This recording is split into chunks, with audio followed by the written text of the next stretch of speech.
This Temu Car Cleaning Kit might look tempting, but I would not treat the main product photo as proof by itself. This keyword has a strong bias signal, so the important part is filtering hype from real proof. For this car item, I would check 3 things before buying. First, whether the listing shows the real size and material.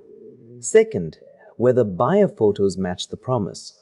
And third, whether low-star reviews repeat the same complaint. The first red flag is that if the listing only has polished images and vague claims, I would wait or compare it against an Amazon listing with clearer reviews.